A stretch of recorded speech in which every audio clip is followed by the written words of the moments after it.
We are back.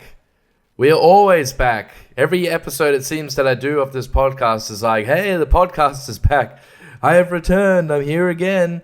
And I am here again to talk about my least favorite topic to talk about, which is movies. And my least favorite thing to do because they're all crap. I'm basically going to be talking shit about a whole lot of movies.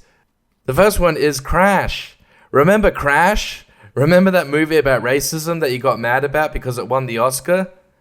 Well, I reviewed it. I just saw it at the library and decided, oh yeah, why not? So I had a look because I remember liking it fine enough back when I saw it, but now, yeah, I do think it's pretty shitty. I think it sucks, but there might be like a couple of nice things I can say about it. There can be a By the way, can you hear my voice is like really broken? Like I was yelling a lot yesterday because I was making a video. I was making my own. Yeah, I was making a video and I had to do a whole lot of yelling and holy shit, my voice is shot and so are my ears. I think I'm dying. Anyway, everything's dying. My whole body is collapsing. My brain is fucking dying. I keep starting and stopping sentences. But watching Crash again, it seems like it is crap, but there's a certain aggressive sting that isn't present in it that you would see in other like shitty Best Picture winning films of late.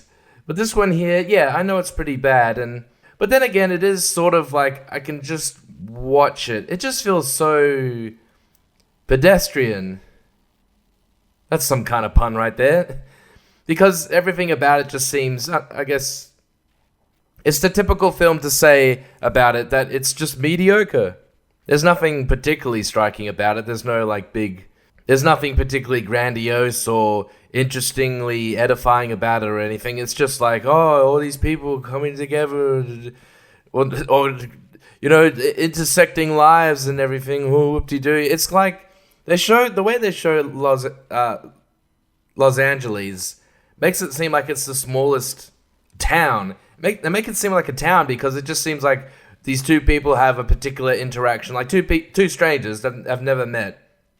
Have an interaction, a dramatic interaction one day, and then the next day have another dramatic interaction. You're like, oh wow, I just connected, Or if not that, then at least the close friend of one person gets into an interaction with the co-worker of the other person that their friend was having an interaction with. And it's all just really dramatic and... yeah, the film has got I'm not really mad at the film for having these big dramatic flourishes because that's the film that it is. It is like it's big drama, I guess is what it is. Even if it's nothing fantastical and it's all very domestic and somewhat grounded, I guess. Like the things that happen in the movie can happen and could happen and will happen to you. You'll get your car knocked over by a racist cop or whatever happened in the movie. I don't really fault it for that. It's just the way that I guess these ingredients are mixed together and it just turns out to be like real slurpy slop. And you can't believe all these that it did end up winning the Oscar. I guess because they're homophobic that they didn't nominate the other mediocre film, Brokeback Mountain, which is at least better. But maybe it was just a shitty year. So for instance... the cop, the Matt Dillon cop in the movie, who's like, I'm a racist. Oh, I don't like these jigaboos. His words in the movie. Remember, you haven't seen this movie in so long, you'll believe me when I say he said that in the movie. It's been like a week since I've seen the movie, and even I'm like, oh, maybe he did say it. I don't know. I think I might have been drunk when I was watching it. So he pulls over this couple and he's like manhandling the woman and he's like, ooh, he's like basically molesting her, and that becomes a whole problem amongst the relationship of that marriage. Oh, so stupid what happens later. But anyway, that occurs. That's not like a big dramatic moment or anything, I suppose. But then later, the cop later sees... I shouldn't be doing that accent. That's more East Coast or whatever. But then I will anyway. But later on, he sees that same woman has crashed her car and it's flipped over and it's on fire. and he goes inside to rescue the woman that's in there. And then they're both like, oh yeah, get me out of here, I'm trying to get you out. But then she's like, oh no, it's the same cop that molested me just yesterday. And he's like, no, I swear I'm not going to do it this time, and I really am trying to get you out, the car will explode soon. And then he does, and he gets her out, and then he's like, I am no longer racist. And then she's like, I am, we're even now, we're square. And that's the big, drama moment. It's like the big, I don't know, I guess it's an irony, isn't it? That's what it is that the movie's really going for. And it's like, wow, look at this, huh? Look at a big irony moment. Oh, isn't that really great? It's like when what happens, like the Turkish man or whoever, like, goes to shoot the guy and the daughter jumps in the way and the bullet wasn't real. So it turned out that's all, like, very contrived. Like, why would the woman, like... No, whatever, that makes sense. Why would the woman buy bullets that, like, don't, that won't actually shoot? I guess she's thinking that her husband, her father / husband is probably... She's like, I don't want to buy a gun, I better get him bullets that are not going to do anything in case someone tries to attack him. And if they happen to find out he's using blanks, then... Oh, well, he's fucked then. I don't know. You know why she did that? Because the movie has to have a big, whoa, drama moment. And then there's these two black dudes who are, like, stealing SUVs. And I was kind of thinking, like, these guys steal, like, nice cars and then they sell them. But they also, like, have to walk around and hitchhike and catch the bus. So it's, like, showing that, it's showing that, these guys are selling what they actually need. One of these days I'm going to do a whole podcast in that voice. It shows that they could take what they need, but they sell it instead. It's more... Yeah, no, I guess there's something there, even though I feel like the film didn't like go on about that a whole lot, that particular irony, but maybe it did, and so maybe fuck this film. But anyway, those two guys, they try to steal the car from the other black dude whose wife was molested and whatever. And then I don't even know what happens. He's like yelling out, he's like, cops, come and save me, cops. And then one of the guys runs off, I guess. But one of the other ones is, like, stuck to the car. The black dude drives off.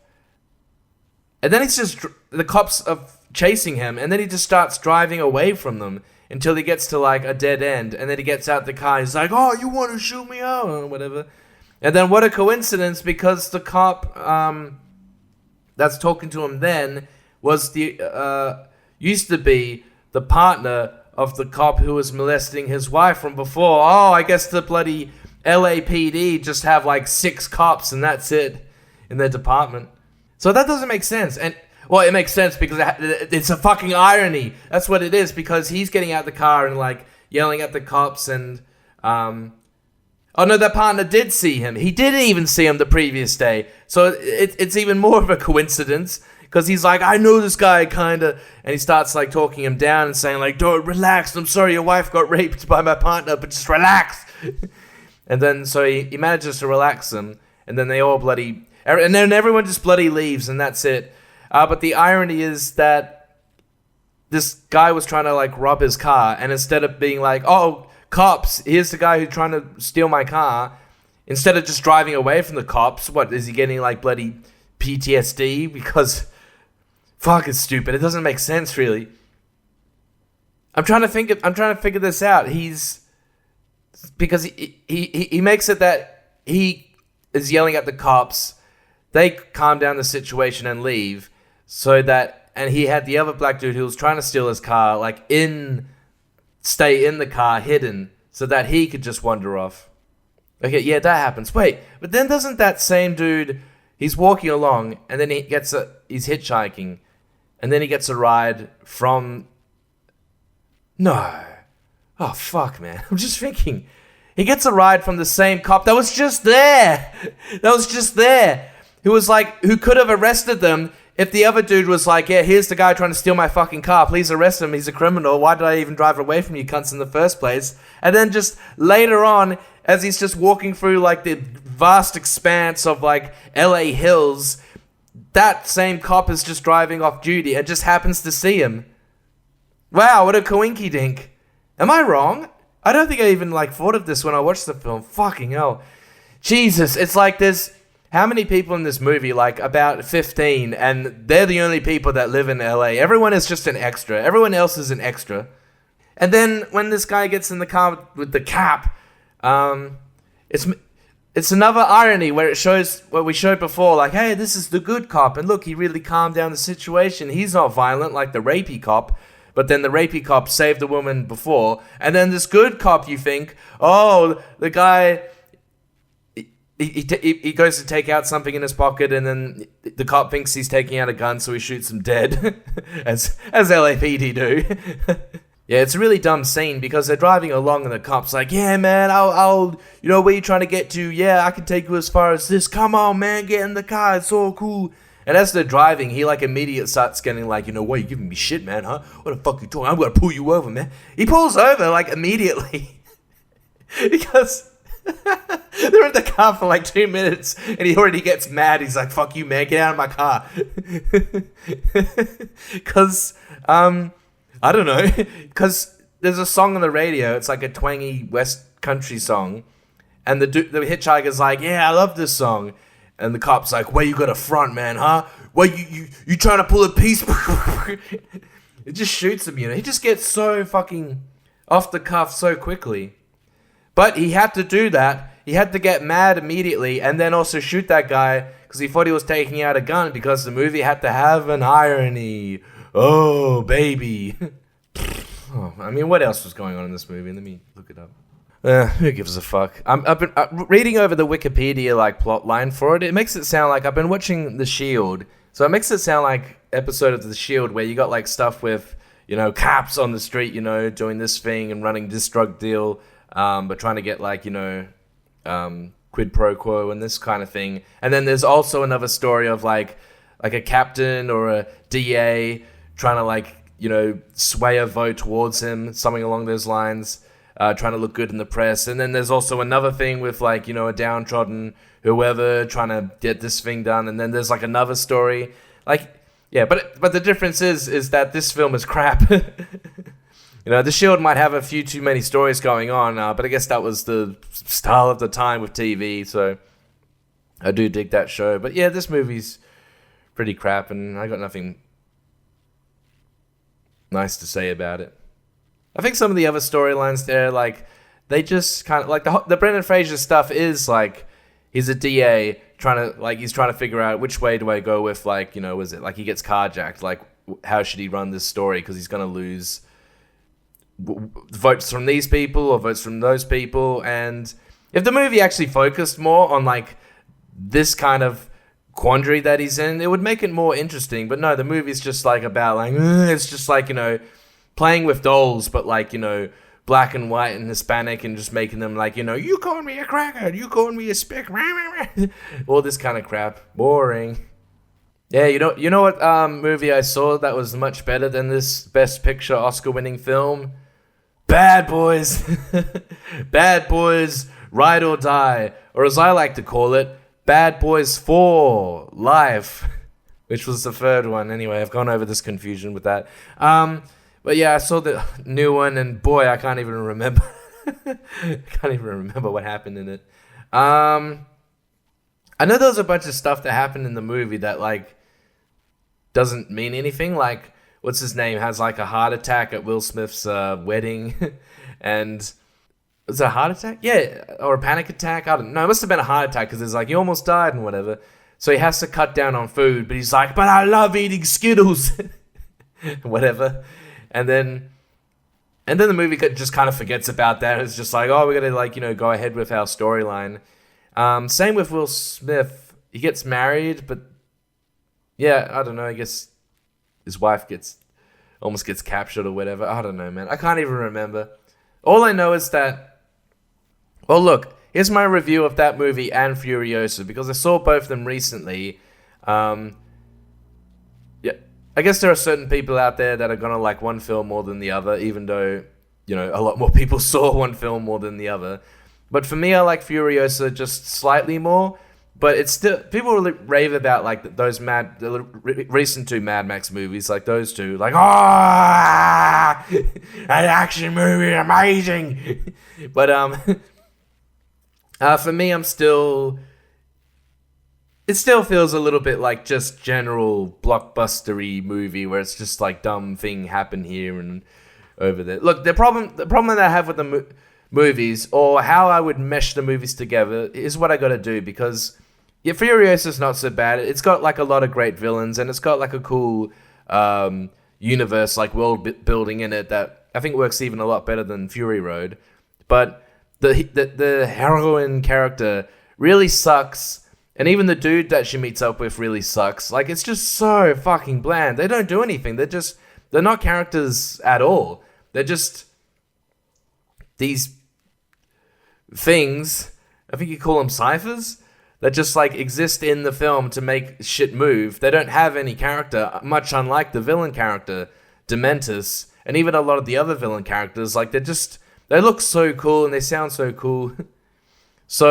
But on the other hand, the Bad Boys movie, I can't even remember the villain character. I think it's just like a sexy white dilf who's just like, Mr. Bond, I mean, the Bad Boys, I will hack into your AI thing and unleash a deadly across Europe. You better look out. Oh no, now I'm over here in Cambodia. It's just like the same shit, man, that I've seen in like this movie and recent Mission Impossible movies and Bond movies, yeah. But I really like Will Smith and Martin Lawrence in the Bad Boy movies. Like, in the recent one, like, they really have, like, really good chemistry together. They seem, like, really, like, as if the actors are bros. The chemistry really comes off so well that it makes me think, like, it's not even acting. And if it is, then give Will Smith the Oscar again. I can't believe there's a whole bit in the movie. Like, at the start, he marries a woman, and it's like, there's no jokes in the movie about, the whole slapping thing. I mean, this is his return movie. Oh, man, he's not very transparent, He's just like, yeah, all right, forget it happened, yo. We buried the beef. It's all good. Just don't even talk about it. Come on, man. Why don't you bring it up a bit? So what I'm trying to say is, like, imagine Furiosa, but instead of Furiosa, it's the Bad Boys. I mean, just imagine, like, AIing the Bad Boys for life, those two characters, into Furiosa, the movie, and you got, a real nice, not a perfect, probably not even a great, but a pretty damn good action movie. That's what you end up with. But oh no, they had to make them two separate movies where Furiosa is just kind of just somewhat non-stop carnage, not hell interesting, not a big but good world building and great villains that are really fun to watch. And Bad Boys has pretty dumb action that I don't care about either, and a dumb I'm getting the AI disease virus or whatever plot line, but it's got the Bad Boys in it, so if you just mesh them together, you would still need more of an interesting actual plot line going through, but at least it would be more entertaining. So that's my review of Bad Furiosa. And now onto my review. I finally watched Barbie. I saw the Barbie movie, and here's my one-word review of it. No. Anyway, on to the next movie review now. Not too long after I saw it, I saw a bunch of mates, and one of them had a jumper that said, "I am Knuff." I am Knuff. I am Kenneth. I am Kenneth. I am Knuff. Enough. I am Knuff. What a dumb pun. What a fucking dumb pun. What a dumb fucking movie. What a dumb fucking unfunny movie. But anyway, I said to him, "Oh yeah, I saw the Barbie movie. I didn't like it. Did you like it?" And he was like, "I liked it for the wrong reasons." And he was saying the way the movie just thinks it's a real feminist hurrah movie, and it's actually just exposing like these kinds of women as really conniving, just like what do you call it? Matriarchal, just dumb bitches. Yeah, I was just saying that's like the way that it shows them. And he's saying like, the final joke in the movie, the final like thing that the movie has to say is they make a joke about her seeing a gynecologist. And he's like, it's just showing like, that's what women are. Like, that's what they get reduced down to in this movie. It's just their vaginas. And I'm like, it's just a joke about like the dolls and whatever. It's like, ah ha ha ha, ah ha ha ha. Oh man, there was some moments in the movie, mainly when they were getting chased by Will Ferrell, and I was just sort of thinking to myself, like, this got nominated for like a bunch of Oscars. Like, people thought it would win. She's just like, running around the like, benign offices of Mattel, and he's like, oh, get that woman. And they just chase her for like, a good like last third of the movie. Anyway, so my next review is onto I watched the new Gaspar Noé joint, Vortex, and it kind of made me realize something, because I guess I rewatched Irreversible again recently. I hate these pussies that are like, oh man, these kinds of movies, the ones that are really great, but you don't want to watch them again. I'd never watch them again. Like, fuck you, you pussy, just watch it again. But anyway, but it's kind of made me realize something a little unfortunate, because I didn't like Vortex a whole lot. But the problem with Gaspar's films is like the script issues. Like, they are very improvisational, and that's kind of what I can really see in Irreversible. Like, a lot of the dialogue comes across as really like casual, conversational. Like, it's it to give him credit, it is like dialogue that's very it's unmovie like, and it's more realistic, because it is like people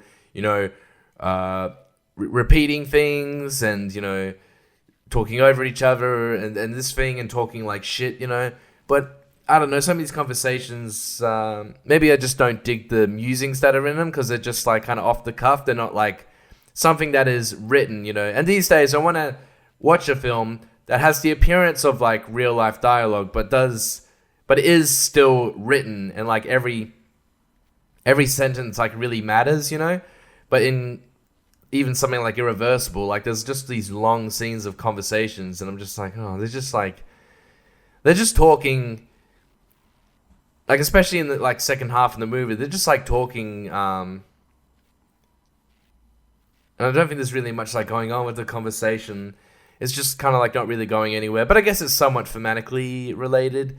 Perhaps it's just, I don't know, they're talking about sex, and Gaspar's like, oh, I like the sex, sex is very sexy, sex is an important thing in life, and you must talk about it a lot in the movies, and you must show sex all the time. I guess it's that kind of thing. But I guess I guess sex didn't really come up in Vortex, because a lot of it is, just like a lot of like the characters wandering around being like, oh, I don't know where I'm going, I'm an old lady, and getting mad when like, they have their dementia-ridden issues with each other. But it is like a very placid film where you're just watching just, like really intense ordinariness. And I don't know, there's nothing, maybe my tastes are changing, but I do need a bit more to like go along with it. Because I'd say that like the very opening of the movie, and then like the end of the movie, where spoilers, people are dying. Once that starts happening, right until the very end, I really like all that in the movie. And the reason is because there is no dialogue in these moments. It is like, because I think Gaspar Noé is such a great visual director, and he did, an incredible trick with the split screen that you got in this movie. It's a gimmick, but he utilizes it so well. I guess in some ways he could have used it to more of an advantage, but I guess he didn't want to call too much attention to it. It's slightly more subtle, I suppose, in the movie. And that's what is great about him, that he can have like these wild, incredible, and unique, that like just about never been done before, cinematic ideas that he throws into his movies, but then he can't like keep them chugging along, because it just like, you just got people improvising between each other, just going like, oh, c'est bon, c'est because they're speaking French, and I'm like, I don't understand what they're saying. I have no subtitles on. Yeah, and I would even say that like some of the acting in Vortex, I can kind of tell they're trying to improvise. They're not like really speaking with each other. They're just going, oh no, I am outraged. As you see, I'm outraged. Rather than like just having more specific dialogue to be having back and forth with each other. And again, it is like really just the sort of stuff that keeps going in circles, you know, that you would see in real life. I can kind of respect that. But then again, to see it in the film, it gets a bit grating. And it is like a decently long movie, but I somewhat liked it still, just for like some of the... I did actually really like the ending. I did really like a lot of what's going on in the ending, even though it is just showing people dead and dying and deaf. It is done in a pretty great way that isn't like calling too much attention to itself, and I thought it'd be... Gaspar Noé's been very like flashy and very like literally flashy, like flashing lights and that kind of thing, and like, you know, zooming the camera like spinning it around and everything. But it's not quite as much going on at the end of this movie. It's a more calmer, at least for Gaspar Noé, in terms of his visual vision. But yeah, there's something there. Anyway, on to... Alright, one last thing to talk about. So, I read the Once Upon a Time in Hollywood novel. The debut novel by Quentin Tarantino. And then I watched the movie shortly afterwards again. Which I think, you know, may be his best movie. I really do enjoy it. I really dig it. But reading the novel was interesting. I think I even heard Quentin saying, like, some scenes are exactly like they are in the movie. Some scenes are slightly different. And then some scenes are like brand new. There might have been deleted scenes though. That might have actually been filmed. Or some are completely imagined for the book. So I was reading through it. And yeah, I guess there are some ups and downs. Like some, like the opening scene seems to be the same as the opening scene in the movie. But it's slightly different because it's not in a restaurant. It's in his office. But I think with the book, obviously there's stuff that, you know, isn't... that's like kind of spelled out like in hindsight. Like it talks about Cliff Booth's past and his whole issue with his wife and how he got the dog. And all that stuff is all really great, you know, to be able to like flesh out that character. And also like his time in Italy where he talks about wanting to be a pimp. I think he calls it something else, but I can't remember. But yeah, to be a pimp and how that whole thing works, you know, it is all like written really well and really fleshes out that character. Just that like little bit more, and showing just what a real player he was, you know, just being able to walk in a room and just be pointing at a woman and like, you're fucking me tonight. She's just like, oh, I am. Like, oh, great, good on you, mate. And a little bit more going on with the main character, the Rick Dalton, and his whole issues with like cinema, where it's going, what he wants it to like continue on with the style that it is, rather than bringing in the spaghetti westerns and so on. So that's all good. But I guess the problem that I had with the book was a couple of things. Well, one thing is you got that little kid in the movie, and she has like a bit of a scene with Leo, with Rick Dalton, and that's really good, I suppose. Yeah, no, it is. But then there's like even more dialogue between them where they're talking back and forth about like, you know, oh, you know, it's like real, let's make this real acting, you know, let's be really serious about it and blah, blah, blah. And it just goes on for pages and pages. And it's just like really tiring, you know. And then That's the problem with the book. There's two problems with it that I didn't like, and then you kept going on with them in the book, and I was like, oh god. And then again, like at the end of the book, it ends with him and her talking on the phone, going over their lines and like rehearsing them and like really trying to make sure they're really great. That's how the fucking book ends. That's not how the movie fucking ended. The movie ended a bit fucking differently to that.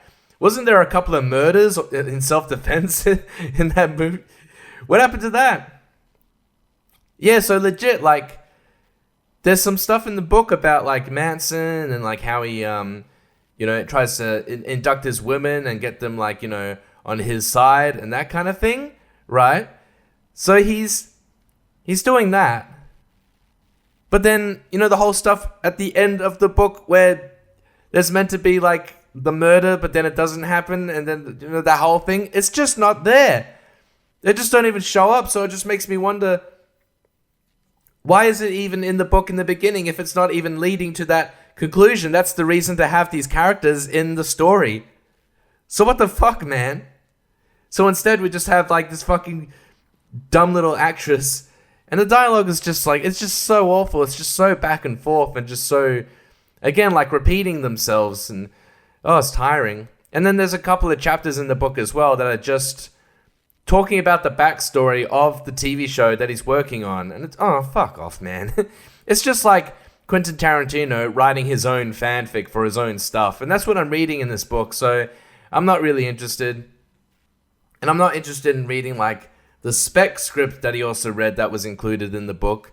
And there's also like a Mad Magazine kind of, when they do the movie parodies, there's one of them like in the book that's like, like the comic one, and it's done on the Bounty Law show.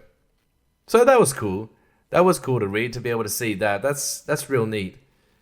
But yeah, I was enjoying the book, but I guess more so in the first half than like, all this shit going on where you're really wondering, why is it ending like this and why is it being padded out like this? But so I would say interesting enough to read at least the first half if you want to flesh out those two characters there.